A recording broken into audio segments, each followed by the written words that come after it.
Okay, welcome everyone. This is Sociology. We have guests today. Professor Johnie McDowell-Dollarhide, who is a sociology professor here at Hill College. And she's also a pastor and recently retired. Yes. And Yes. also a grandmother of a newly signed basketball star at North Texas. And Mr. Greg Davis, who is a kind of in the academia arts. He was general manager of WRR Radio FM. He's worked with Texas Tech, National Endowment for the Arts, Texas Commission on the Arts, and probably 100 other things.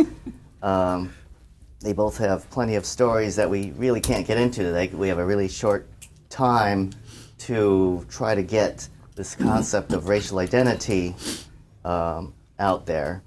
And, you know, I was trying to think last night, you know, what am I going to ask them? And it's hard to think, racial identity.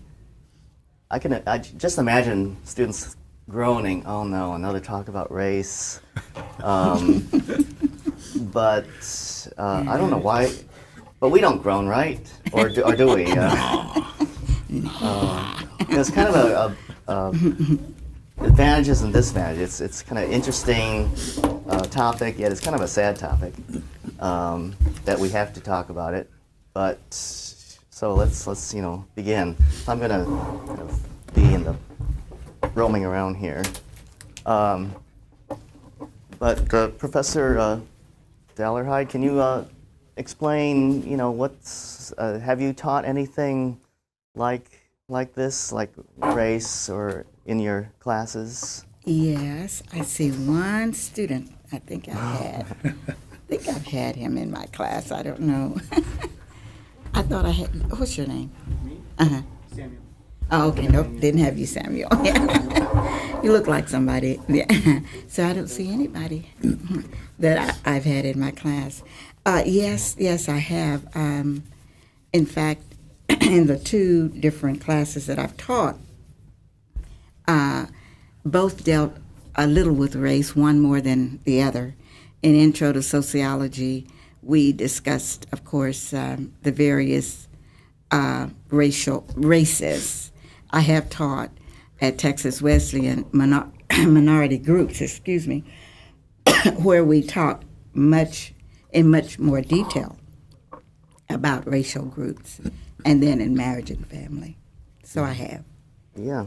Yes. Mr. Davis, have you discussed anything like this with groups or with? Well, let me put it this way. When you're black, you're always in a teaching mode. Yes. I'll start there. Mm-hmm. What do I mean by that? Mm-hmm. You don't even know it. When you run across individuals or communities where they've never seen another black person, literally, that's a teaching moment. Even though you don't know they've never seen one of us or one of them, as they may say, you're constantly in a teaching moment. Life is full of teachable moments. Race is just one part of it. And I'm always amazed and not surprised. I've been an avid reader, and I would say the person who taught me this was an author, James Baldwin. I don't know if any of you all have ever read any of his works. James Baldwin was probably the 20th century's most prolific essayist and novelist. Came out of the Harlem Renaissance. But anyway, he wrote a very seminal piece, several of them. One was called A Stranger in the Village.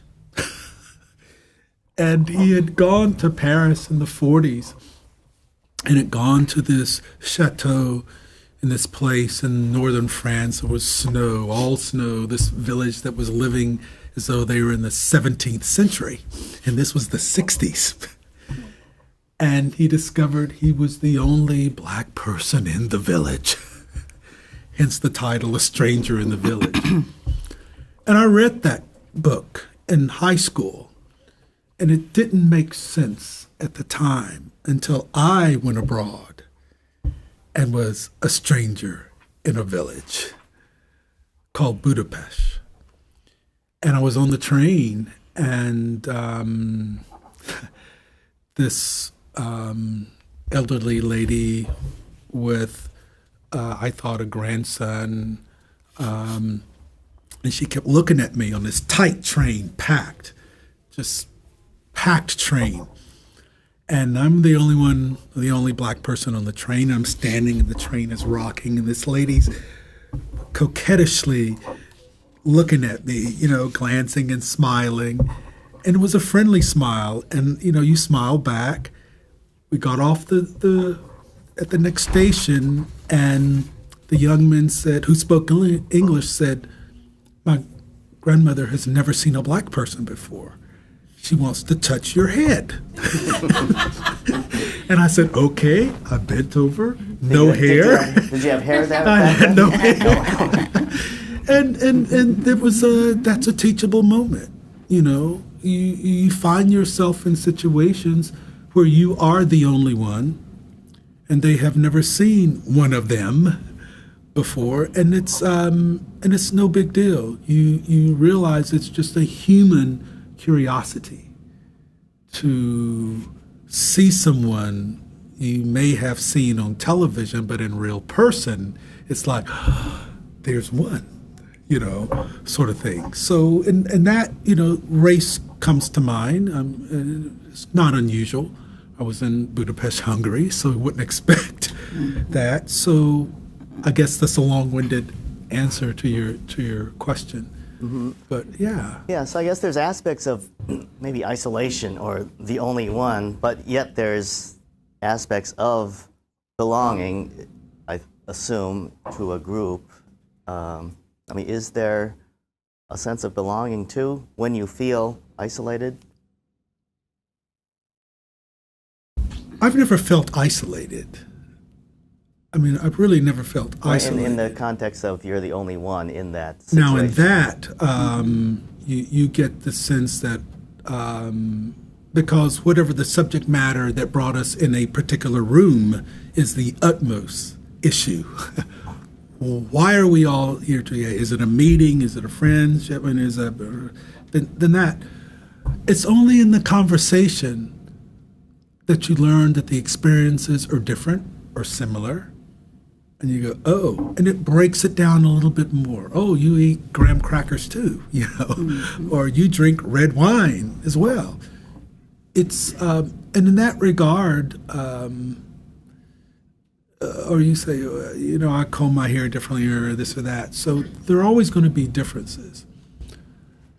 But having said that, in the place we call the United States of America, race was at the very beginning of the founding of this country, that could not have made it without a group of people that were of a different color in a different country, because they all came from the same continent and they were all of the same color. They were black.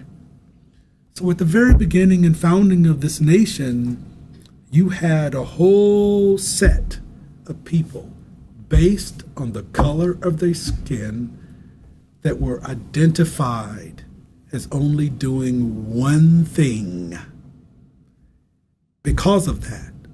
And I think that is the conversation that has propelled this country's dialogue on race.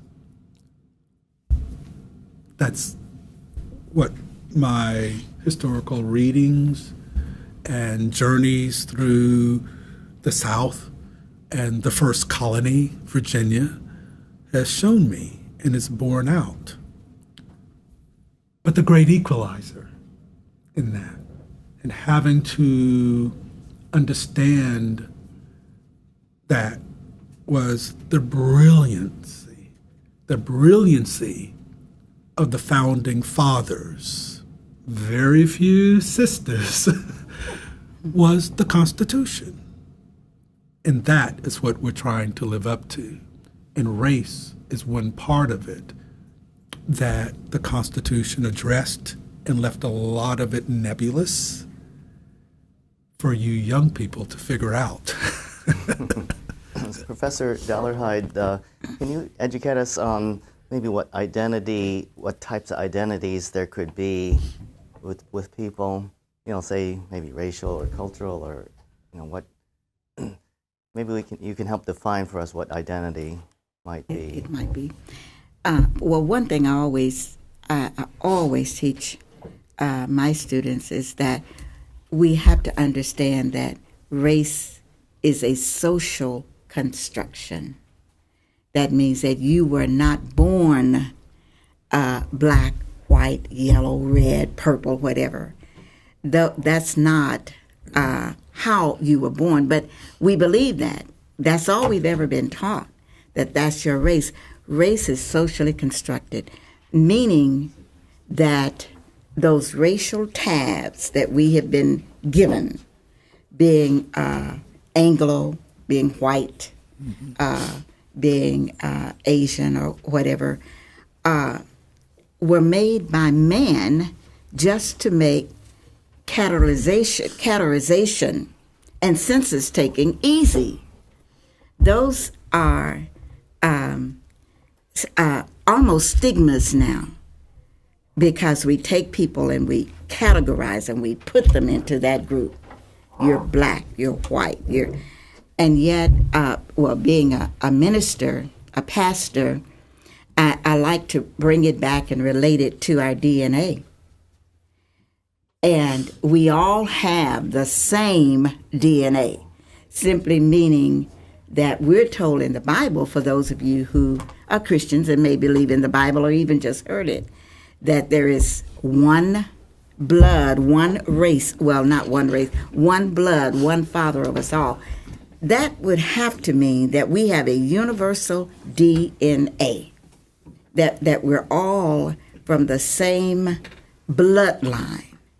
And yet, we've allowed this thing of race to separate us, and this whole idea of ethnocentrism, where because blacks in this country were slaves, they were the workers, and we've even connected it to Bible truths. I'll talk a little bit about that in a few minutes. It's called cognitive dissonance, where we have to make what we believe true. But we have allowed this thing to separate us and bring out what we call ethnocentrism. My way is the best way. My way is the only way. Unless you assimilate to the way that I look in this country, I do things in this country, I speak, I believe, then you're an outcast. You and Peggy McIntosh came up with this idea of white privilege. And as we talk about that in my classes, there are students who just cannot wrap their minds around the things that she expounds and she talks about. She says, I know I have privilege because when I go into a department store, I never have to worry about anybody following me. Doesn't even cross my mind. When I call the police, I don't have to worry about them arresting me for the problem that I call them for.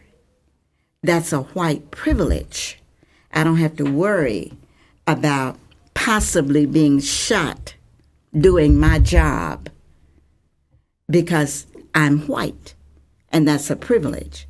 And we tend to believe, well, yeah, but I have problems too. The police stopped me. They gave me a traffic ticket.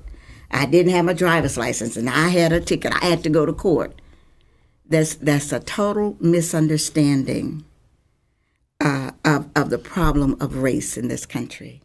And those sorts of things keeps us from trying to understand each other. And I'll stop with this.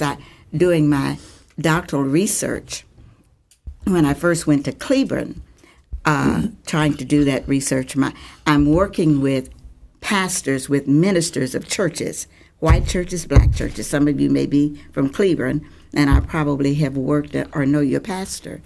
And in so doing, in trying to get focus groups where we could just sit and talk. And at the time I was really doing that research, the whole idea of the Southern statues that was a big deal. So we kind of made that the center, the focus. There's a statue of Colonel Cleburne in Cleburne, and it's so small most people have never even seen it. But the discussion was about removing these statues, and I really found out in that discussion, I came out with 3 things that keeps us apart when we're trying to talk about racial reconciliation. And one is we don't listen to each other. When I tell my story, if you can't relate to it in your mind, if your cognitive dissonance is saying to you that, but that's not the way it is, or that group of people, I've always been led to believe that should be what happens to them. That should be how they're treated. We don't listen. That keeps us apart. We don't communicate well. And sometimes I get excited and very passionate about what I'm saying. And when I take it an octave too high, nobody wants to hear what. So we've got to communicate in a way that's not intimidating to each other if we want to understand each other.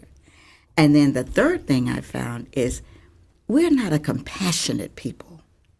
We don't try to have understanding for each other's plight or where we've been or where we're going. So those things I did come out, did learn, still working on that. But I hope that answered your question. I probably went all around the barnyard, but those are some of the things I found. Yeah. Obviously, there's aspects of separation between what we call races, and I always put races in quotes because it is a social construction. Mm-hmm. But what about the belonging aspects that I wanted to get to today, such as identity? Can I have a, quote, black identity? Can I participate in a black identity? Or is that exclusive to its members? I'm smiling because we do this without even knowing we're doing it. Every time you go to an Italian restaurant and you say, I want to have Italian food today, that is a cultural identity with that group of people. When you go to a Mexican restaurant, that is an identity that all races can identify with because that is food that comes from a people. Here again, what is the food of black people that came from the continent of Africa? We really don't know, do we?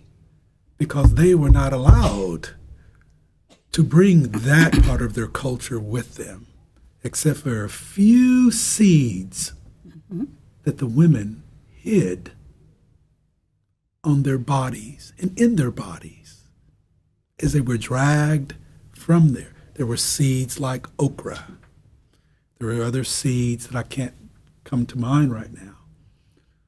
But we are a people that have made a way out of nothing. So we do participate in other cultures and other races without really being conscious that we're doing it. I would also ask the question, how many of you have had another person of another race in your home? Okay. And how many of you have friends of another race? We're doing a lot better now. Yes. We're doing a lot better. If that question had been asked 40, 50 years ago, dear hand would have raised. The other way we participate in other cultures is culturally through the arts. Now that's a big word with 3 letters. What does that really mean? Every culture has a way of enjoying themselves, whether it's through dance, music, whatever. You identify with where you're from historically because that's the music, that's the writing, that came from that culture. The cultural arts is called the cultural arts for a reason. They reflect that community's look at themselves. I still go back to race and how this dialogue really is very unique to the United States of America. Based on a country that was formed for freedom. They were outcasts from their own countries, European countries predominantly. Yes, it was a terrible time. We had to come to grips with that. But once the genie was out of the bag, once you brought a group of people over here, and guess what? They were your age and younger. They weren't bringing 60-year-olds on the boat. They needed the young ones, the ones that could bear children. That's a really, really important aspect of this heinous incident that occurred. And really, it could have been yellow people. It could have just as well been brown people. But they found a way because the ships were over there and they were cheap and it was all a negotiation.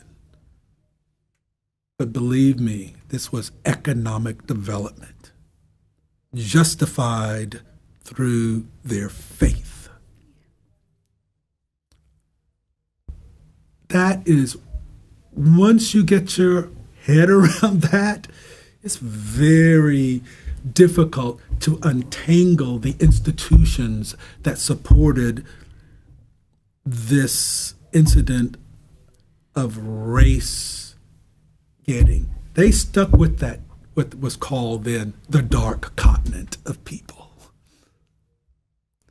It's really, you can't untangle that in 1 or 2 or 3 generations. The Constitution is the framework for doing it.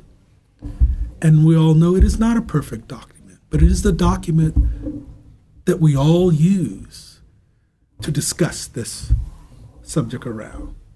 And it is getting better. This is still the greatest country in the world. It really is. How many of you have spent any time outside of the country or been outside of the country? Great. I believe more and more Americans should travel abroad. I think that is one of the reasons that we can't deal with what's going on. And I also think it's the younger generations that can always lead us along on this. But it's here. I mean,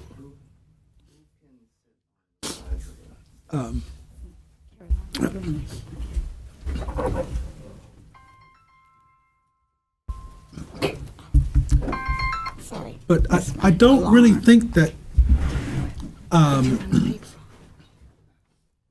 the issue of who we are based on the color of our skin is as bad as who we are that we execute things such as the penal system. There is where the danger lies. it is without a fact that if you look at the institution of incarceration, it is not a coincidence that that institution took off like a rocket once emancipation was signed. So does all of these experiences contribute to this identity concept that is, all of these experiences flow to make up this racial identity? Mm-hmm. Can you solidify that picture for us? Well, we really should not have to be each other to understand and relate to each other. So your question, so how can I relate to another culture? How can I really be a part of another culture? I recently saw a movie I recommended to all of you. I think it just came out, called The Hate You Give. Now, I think it was based on a song from Tupac. But the interesting thing about it is there was a black young lady and her brother whose parents put them into a predominantly white school because of all the mess going on in their area school. And her experience was that there was a false way of relating. In other words, some of our friends wanted to speak black or act black, which was really insulting because you accept people for the way they are and who they are. So if you want to relate to a person, then you don't relate by carrying out those stereotypes that, hey, bro, and all that kind of stuff. Not that. You relate to them by being who they are. But in the movie, the interesting part was there was a big something that happened with somebody being shot. And, of course, the news media did all of the thing about the policeman that was shot or being accused of doing the shooting. That's what it was. And how terrible it was on his family and all the stress they had gone through. Nothing said about the kid who was shot by the policeman, who had no weapon, and just made a quick move and was just shot. And so that caused a bridge in their relationship. What caused the bridge? Not relating and understanding to each other. The black girl was angry with her white friend because she was saying, well, he had a family too, and he was shot without doing anything, just being there. I think he reached for a hairbrush, and she could not relate to her, the white friend, couldn't relate to the black friend, not empathizing and sympathizing with the policeman's family. And so that's where we have these differences. We really could be more a part of each other if we were just willing to break down our own stereotypes about each other and just relate to each other as people. And the second thing I wanted to mention is, for sure, many of you raise your hands that you've had friends of another race in your home. But we have to know, based on what was shown in the news just this week or latter part of last week, that there are still young people your age in high school and in college who still don't understand that making fun of people of another race, particularly if you're white and you're saying things about African Americans, is not the way that we bring healing in this country. So to think that race is no longer an issue, that we don't need to have discussions like that, you're very wrong. Because it's not just the older people who have problems. And we know our grandmothers and mothers and great granddads and mothers and stuff have problems based out of their experiences.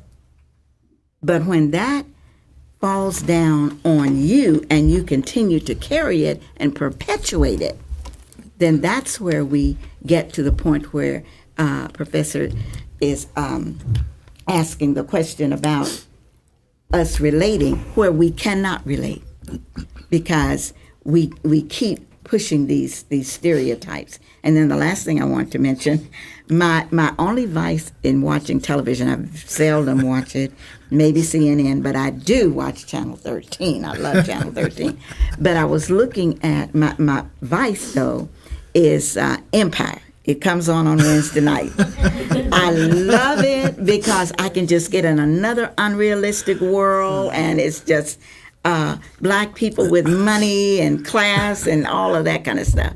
But in the story on Empire last night, in the episode, sisters got angry with each other. One sister who was being beaten up by her child who had a mental problem was angry with her other sister, Cookie is what they call her, who called the police. And although the child was beating her, kicking her, and probably would have killed her, but she was angry that her sister Cookie called the police because she knew what the police would do to a black child, or what has happened to black males just coming in and seeing them. Now that's reality. You may think it's a show, but that is reality. When you walk, police can walk into a place and they see a security guard who has a gun holding a victim, and they just shoot him, automatically shoot him. That speaks to our mentality about race. That means we still have a long way to go, not a short way. And this is the vehicle that we use to get there. Yeah. I wonder if you could expand, Mr. Davis, on the relating to another culture or race. Okay. First of all, this was the one thing I wanted to get across today, and I want to thank Mike for inviting me on this panel. I've not taught this, but I've lived it. The subject. We do ourselves a great disservice when we equate race as only black and white. That is a huge misnomer. The reason, in my opinion, it has evolved into a black and white issue are many. When immigrants that are non-European come into this country, it doesn't take them a full day, whether they know the language or not, to look at this thing called television and see who is being arrested. They're in no way want to be part of that people, nor identify with those people that are constantly within the first story or the second story of a newscast. I just ask you to think about that a little bit. We are very visually stimulated people. That's the human part of us. In this country, it's pretty apparent who is always in trouble. And you can define that either way you want. But there is one group of people that has a long history of understanding and have learned how to fight for human rights. No other people in this country has fought like the African American. All the other races have looked back and said, okay, we see, but we don't want to get out there. But we're going to take a little of this, a little of that, and learn from it. Look, this is not the first time. during slavery that American citizens have been put in cages and isolated in the middle of deserts, on borders, in mountaintops. Let's be very clear about that. We have to be honest with ourselves about that. We have forgotten about the Japanese internment camps. And what happened on the Texas border was not new, nor was it surprising if we really were honest with ourselves. No one was really shocked that that happened. It has happened before. Look at what has happened to the Irish in New York City. Look at what happened to the Germans in this country during World War II. So I wanted to put that on the table, that we do ourselves a disservice when we discuss race in only black and white terminology. But I understand why it's done. Because no other group of people have been on the forefront and have been enslaved and trying to get out of it and using the tactics of the Constitution, civil disobedience. Yes. Civil disobedience. Mm-hmm. Okay? So, and I will always go back to your generation probably will not be able to fix it, and I don't think that's a pessimistic output. It's just a realistic one. But it gets better every generation. There is nothing wrong with identifying racially with your group. It is a pride thing. That's why we participate in all these ethnic celebrations in this country.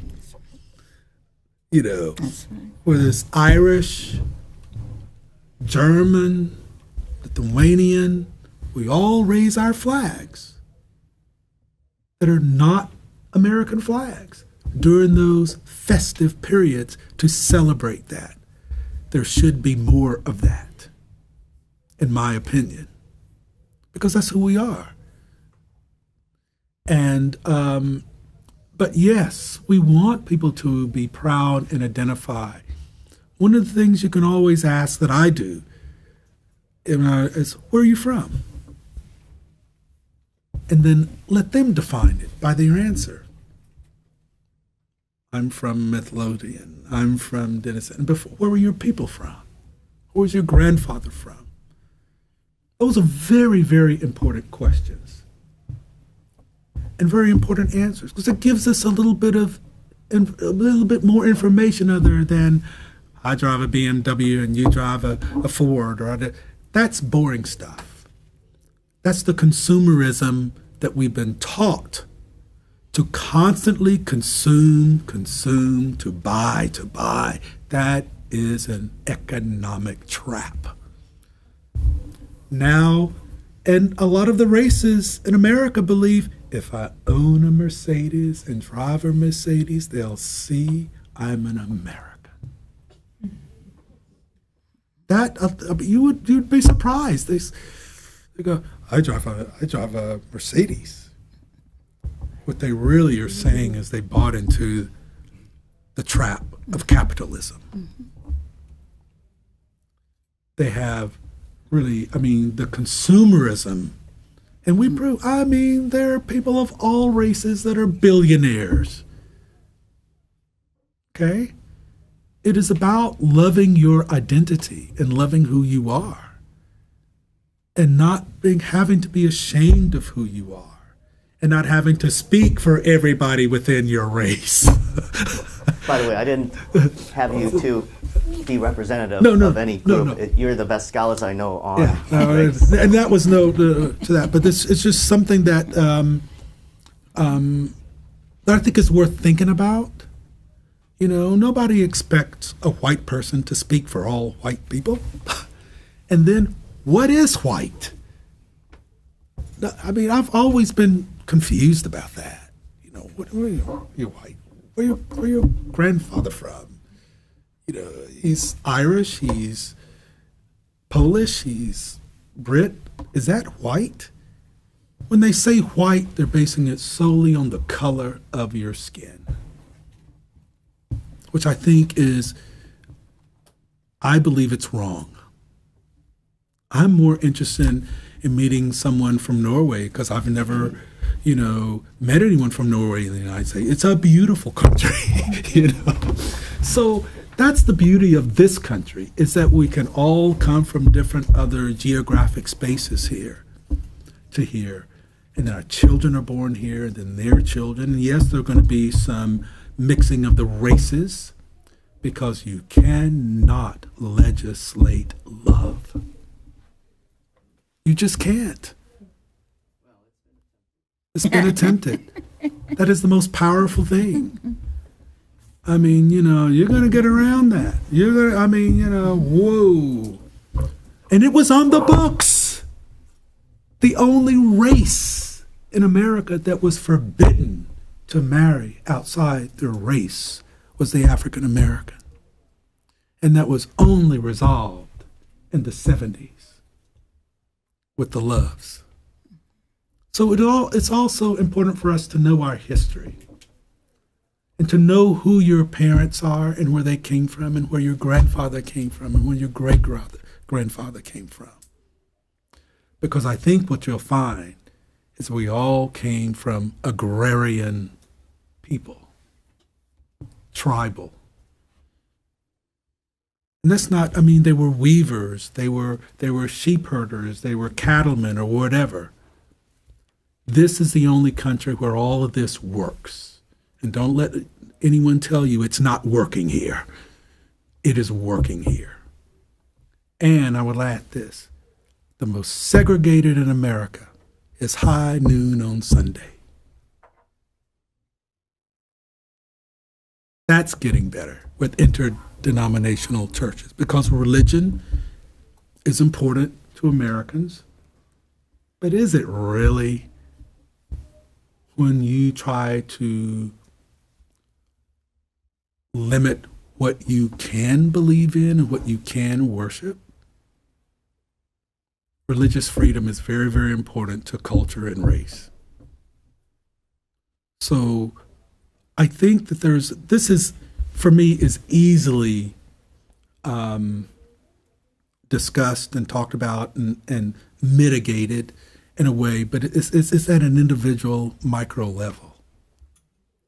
The fact you go to, that you dance and you listen to music, that is the most intercultural thing we do, is listen to music.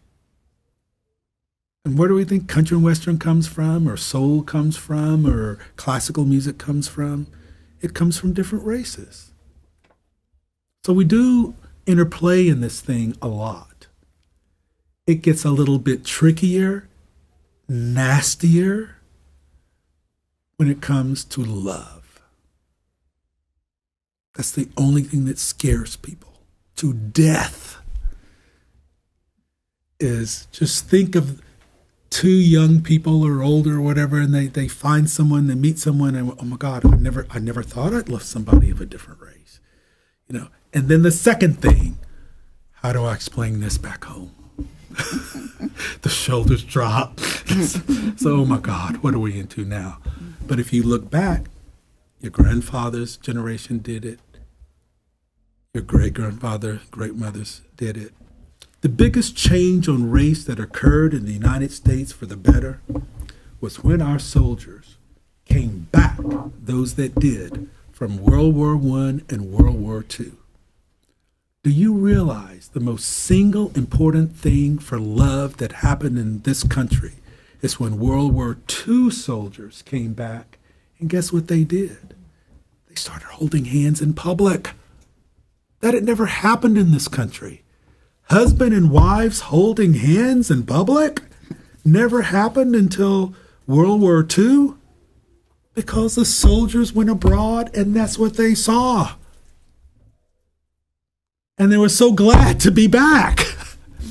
It's those little things that I think move us along a lot. And then interracially, you even see it now in this country. Before you, oh my gosh, we got to sneak and be together. You stand on the other side of the restaurant and I'll be on the other side. And then we'll just go up to the bar together and then we'll just get in the crowd. The machinations we put ourselves through to hide this is absurd. Think about it. Think about it. So it's not just black and white issues. And I do believe, and I know it's a cliche to say love is the answer, but sometimes cliches are good. Sometimes they're good. And you don't have to give up who you are or who your heritage is to love someone of another culture, of another race. You really don't. You're expected to tell your children, to be honest with your children. Your grandfather was Lithuanian, I was French, or whatever it is. And Africa is a huge continent. Believe it or not, they don't speak the same languages on the whole continent. So it's this concept of race is gonna be discussed. I just want us to have a conversation that really starts historically. Well, my people are from, my grandfather was, and a lot of us don't even know the history of our own families. And this genealogy stuff is great, I suppose. I haven't done it, but I am an oral history fanatic. Tell me where you're from. Don't Google and all that. You don't know nothing about me by Googling or what's on my Facebook. That is so false and so scary to me. It's to have 1,500 friends and you're 20 years old and you think they're your friends. That word friend is a human interaction. That is not a technology thing of I like what you said or I can doctor up my picture, lighten my skin, put a wig on. Come on, don't fall for that. And don't get me wrong, the internet has been incredible. I no longer have to learn a language. There's an app for that. I no longer have to learn a language. I had 2 years of Latin in high school and 2 years in college. What for? There's an app for that. I don't even have to learn French now. There's an app for that. Is that really who we want to be? Give me your grandmama's recipe. That was incredible. The further we get away and involved in this technology, the less we really know people. And that's about race and culture. I want to invite some questions for the panelists as we get closer or try to understand race and identity. Yeah. I was wondering if there are any aspects of black racial identity that you can identify as being negative but widely taught to youth, or passed on consciously or subconsciously, that affect black racial identity negatively. I was thinking, question. yeah, it is. That's a great question. I thought of a couple of different things, and they speak really directly to your question. And one is about racial identity, that we should be, all of us, proud to keep and identify with. One of the functions of the family is to pass down that heritage. And ethnicity is a shared heritage. So yes, we do have churches in our community that are still predominantly white or predominantly black, and will always be, because there is a connection there. There's a connection in the black community where those churches are that will keep those churches predominantly black. There's a connection in the neighborhood where those predominantly white churches are because of cultural heritage.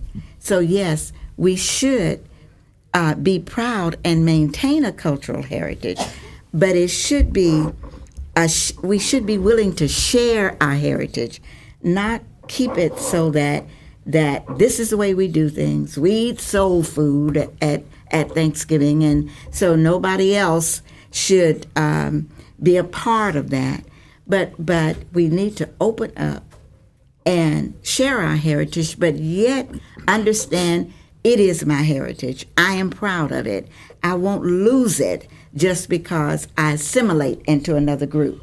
I want to keep some things that I've been taught. I did do the genealogy testing, and my roots are from the Mende tribe in Africa, almost 96% sure, the Mende tribe. That's good for me to know because I know nothing about the Mende tribe. But I'm going to learn more and more because everybody wants to know their roots. They want to know where they're from. That builds pride. But at the same time, when that kind of pride makes you, where you feel you're above everybody else, that's where we have the problems. When we look at Colin Kaepernick, many of us don't really try to understand what he's saying and what he's trying to do. Why? Because that news media that we were talking about, or the blasting that we hear says, oh, it's against the flag, it's against the military, it's against our veterans. I'm sure in his family he had veterans as well. But the idea is not about veterans. The idea is about inequality to a certain race of people that he's trying to draw attention to. But we allow ourselves to think that civil disobedience is something that we should not do if it does not fit in with the way we see things. So therefore we say that this idea of him not standing before the flag, and yet we don't make as much of a fuss or ruckus about a coach who has sexually abused many of the athletes who are going, that's okay. We'll just put him in jail, lock him up. But Colin Kaepernick has changed the whole conversation in the country simply because he's kneeling. The fact that he's kneeling says he respects the flag, but we don't see that because we have stopped thinking for ourselves, and we allow our minds to be shaped by what we see on television, about what we hear somebody else say, and that also keeps us at bay with one another.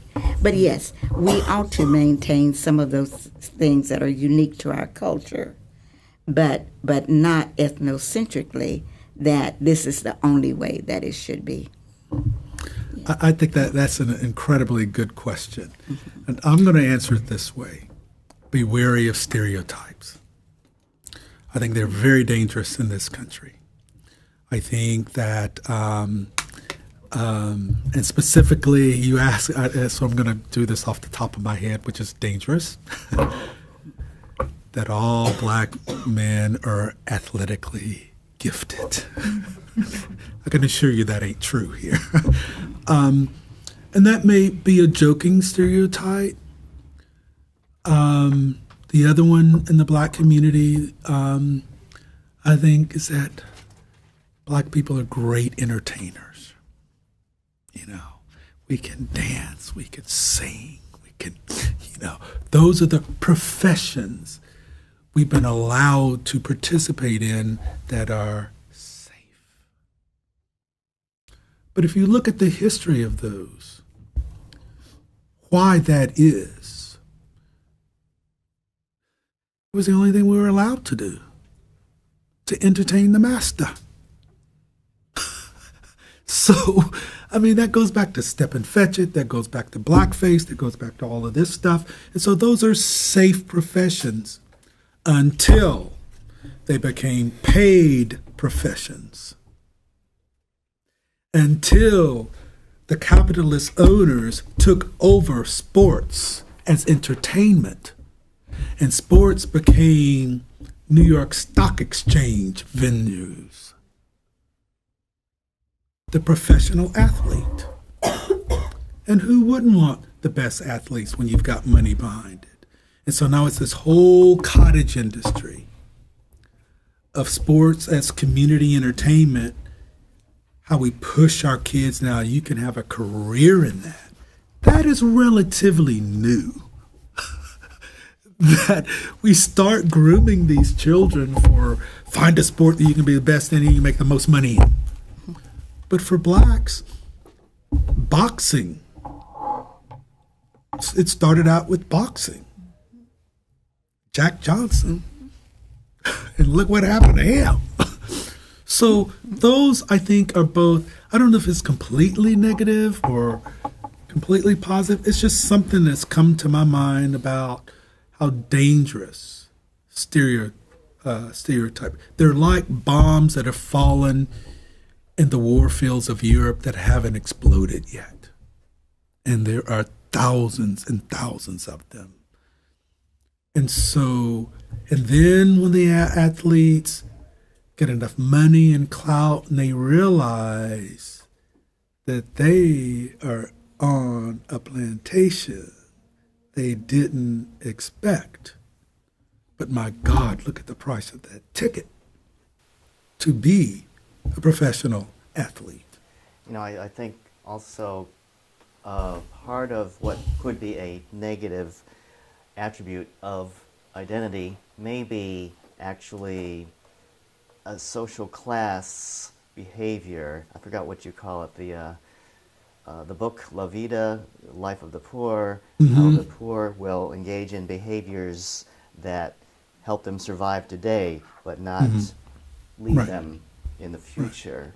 So it may be a social class thing that some negative attributes could be existing.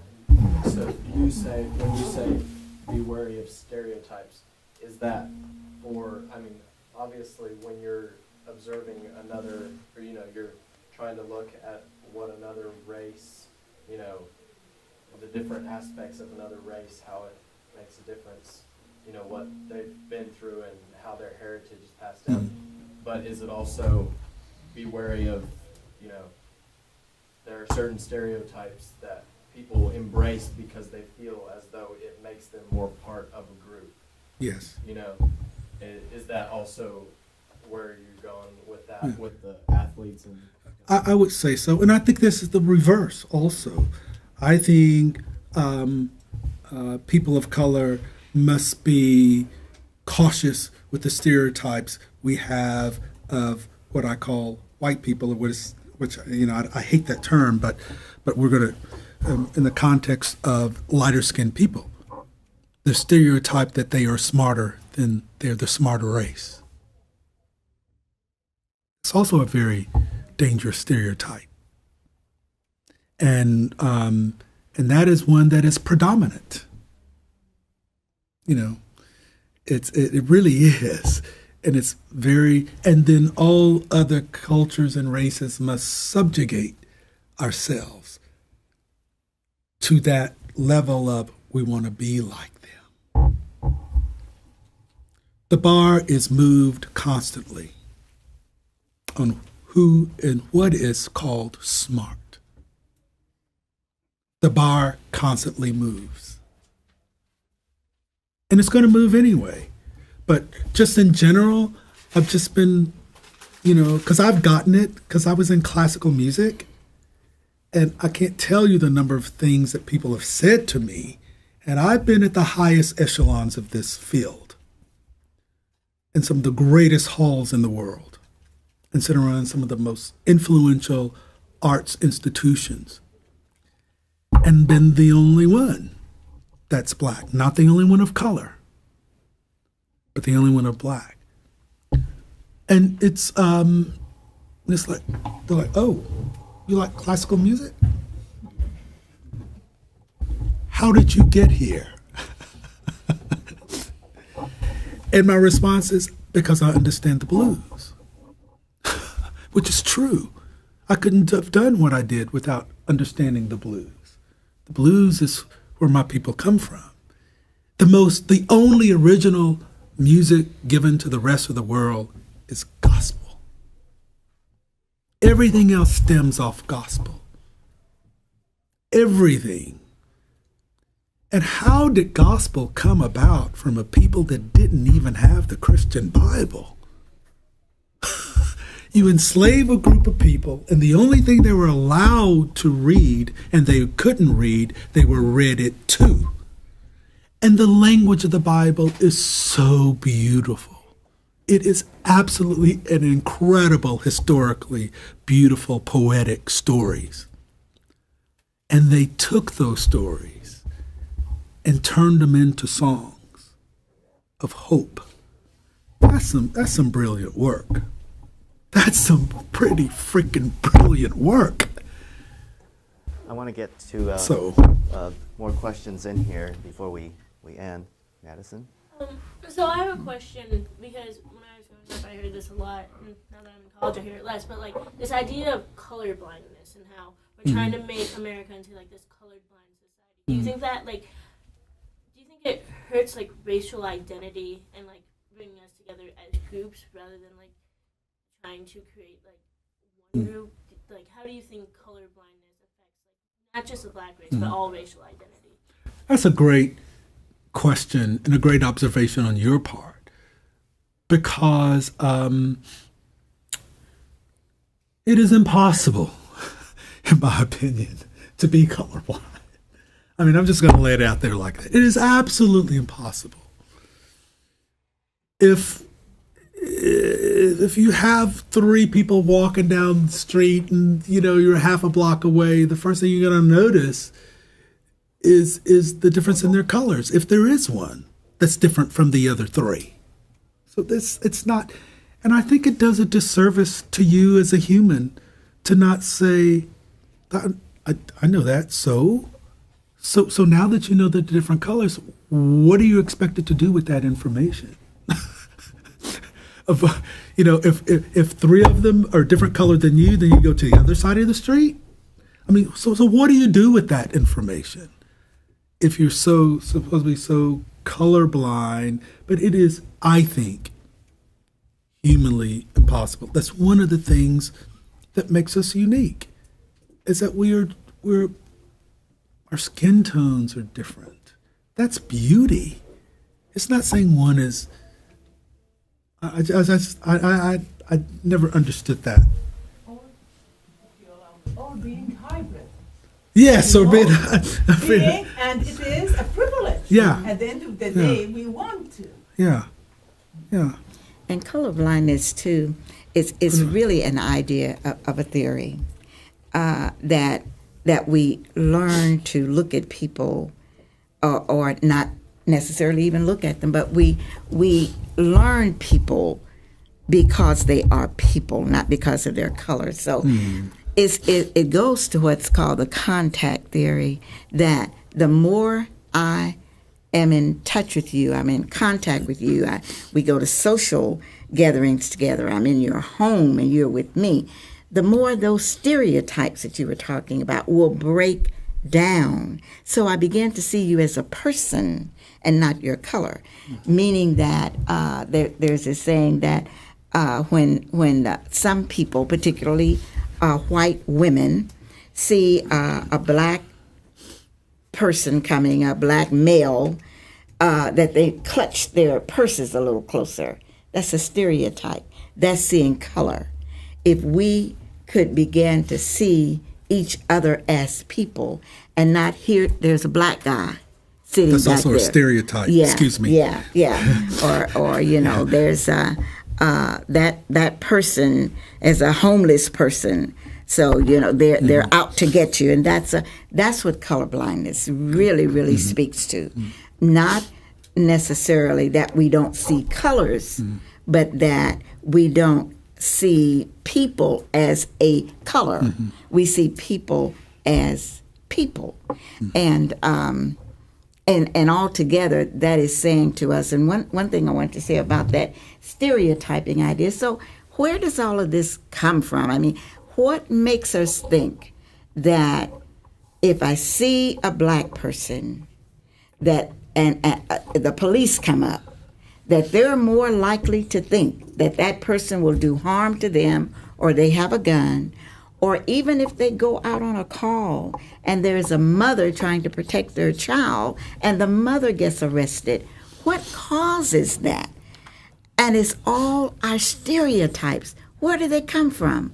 They come from what we see on television. More black men are in prisons than any other group of people. And why is that? It's a part of the stereotyping in our country. So when we can stop looking at race, and that makes us think what? That black men go to prison. They're jailbirds. And that becomes a part of our, I call it stinking thinking, that we've got to just break down and begin. We need to see colorblindness in this country, but it's not close. It's nowhere close. Beginning to see people as people. Other questions? So I think one of the things that makes America amazing is that we were founded on the idea of having diversity, of all being diverse and having unity. But I also find that a lot of people seem to be afraid of that idea, who say that they're, red-blooded American, and I don't want to stereotype anybody. But when it comes to the idea of diversity, it's scary to so many people, and I find that strange. Why do you think it is? Education. That's a really good point and question. We have miseducated our children for far too long. We've taken out government courses. We've taken out those courses that would speak the truth. When you have, and I will say, politics has done a lot to that. But make no mistake, fear is a tool of the politician.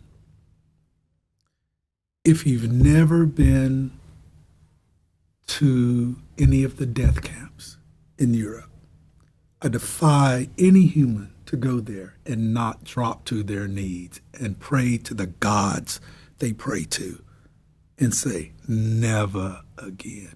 It is the ultimate to do that to people, regardless of what their race is. How could we, how, that's fear.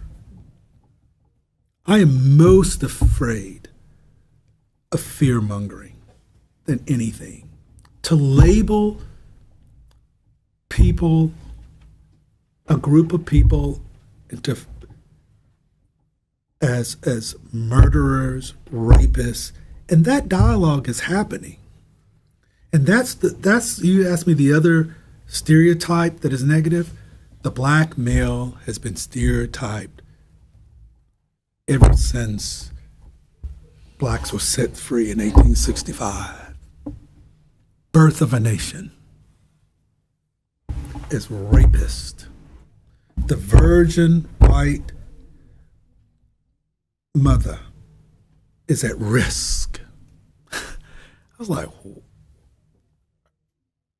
I mean, it's so amazing to me that this could catch on, but it's human nature to be afraid, but the teaching of it is the sin.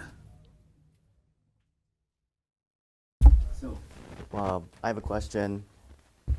My students have a paper to write on racial identity or the myth of race. How would each of you give recommendations on how to approach that paper? I'm so glad I'm not in school anymore. They're writing on racial identity or what? Or the myth of race. Oh, kind of the myth of race. I would look at it from historically. Who has written about it that interests you? For me, it's all, I have a group of authors that I trust, and they're not all historical writers, they're fiction. I'm probably too old, but I remember when Star Wars came out, okay? And there was one comedian that shocked everybody. When Star Wars came out, Richard Pryor, the comedian, who's probably not G-rated, but he made a point. He saw the film and he went to the Apollo Theater as a comedy act. Star Wars was the most expensive movie made in the history of Hollywood, and it was looking forward into the future. And his whole shtick was about, have you all seen this movie? These white people can't even dream of the future with a black person in it. Y'all better watch out. And we all laughed and laughed and laughed. And then we thought, we were, what? He said, this is a film about the future. The biggest budget, the biggest creative, blah, blah, blah. They can't even imagine a world. They have all these creatures in it. He says, there's not one black, brown person in this. All the humans are white. And that comedy act changed that film. They went and reshot it, used James Earl Jones's voice as Darth Vader, and used, I can't remember the actor's name now, Pretty Boy, had to be pretty, was in it. Oh, yeah. The power of, so write what you want to write.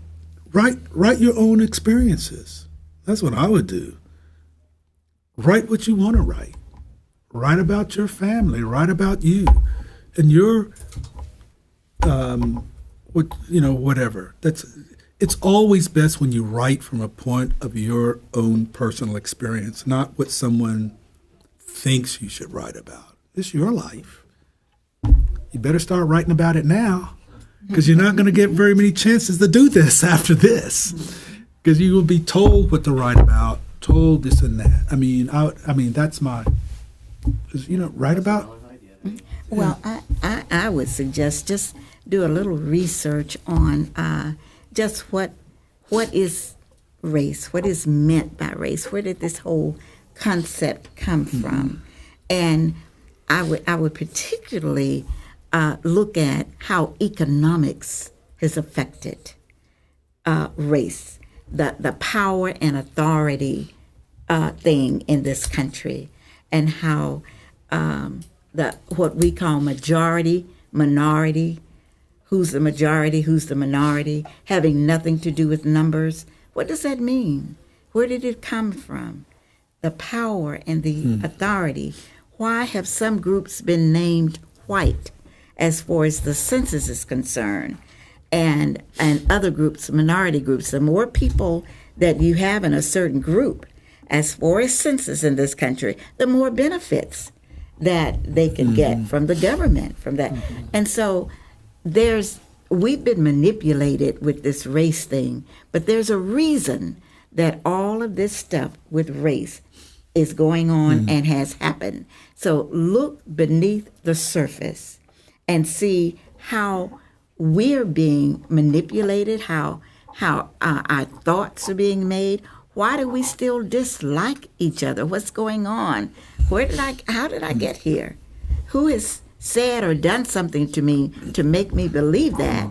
And then you'll go back and you'll think how the television has influenced you, how thoughts and words you've heard from other people have influenced you, and how you need to start thinking and being an independent thinker for yourself. That's the way I would approach it. I would also ask that, make this statement. My degree is in advertising marketing. That's when the light bulb went off for me, literally. After being in engineering for 2 years and then music and theater, and then I took a course in marketing. And I went, oh my goodness. The biggest export in America is not General Motors. It is Madison Avenue. We have taught the world to be consumers. Think about that. The revolution is in television, is in advertising. That's where most of our images come back and into. All races are equal when it comes to Madison Avenue. Trust me. Because it's about the money. It's about where the dollar exchanges hands. They will sell anything in 30 seconds. They don't care what race you are. But then you have to realize, what is the price of that ticket? Are they stereotyping us? And then the other question I would ask you all, how many of you have interracial marriages in your families? It's more than I thought, yeah. So do I. I mean, yeah. Okay, we're out of time. Thank you very much. Thank y'all. Great questions. Great class. And thank you, Mike, for putting this on. This is Yes. very, very Excellent. excellent. Yeah.